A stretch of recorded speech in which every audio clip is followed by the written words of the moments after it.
Dahil sa Keep Calm, mas naging masaya ako and mas naging confident ako. Mas nakakatulog ako ng maayos. And alam ko na pagising sa umaga, mas maganda yung mood ko. My name is Angelo from Valenzuela City.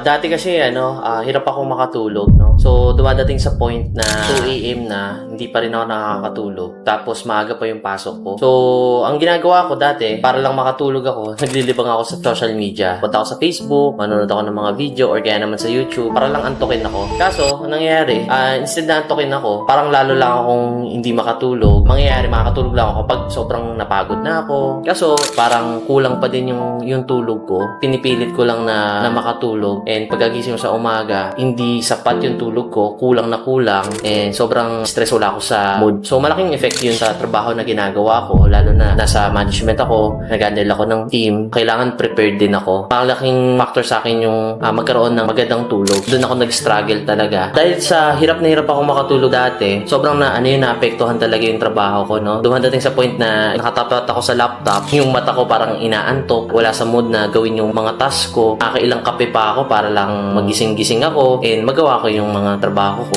Ang hirap kasi na nag-work na parang inaantok ka lagi. Naghanap ako ng way kung ano ba yung makakatulong sa akin para magkaroon ng better sleep, no? And magkaroon ako ng magandang mood everyday. Nung punta ako sa Facebook, nakita ko yung Keep Calm. Nung napanood ko yung video presentation nila, nalaman ko yung ano ba yung reason bakit hindi ba makatulog and ano ba yung solusyon. So nung trinay ko yung Keep Calm, doon nagsimula na nagkaroon ako ng magandang tulog, naging maganda yung mood ko sa umaga paggising, and dahil doon, naging productive ako sa trabaho dahil hindi ako paantok-antok. And kapag may mga urgent meeting kami, mas nagiging ako productive. So dahil sa Keep Calm, mas naging masaya ako and mas naging confident ako kasi dahil sa Keep Calm, mas nakakatulog ako ng maayos. And alam ko na pagising sa umaga, mas maganda yung mood ko dahil sa Keep Calm. Sa tulad ko na hirap din makatulog, wala sa mood, and hindi nagiging productive sa trabaho dahil paantok-antok, I highly recommend i-try nyo tong Keep Calm kasi kung nakatulong to sa akin, I believe na makakatulong din to sa'yo na magkaroon ka ng better sleep and better mood para mas maging productive ka sa trabaho. Try mo na yung Keep Calm.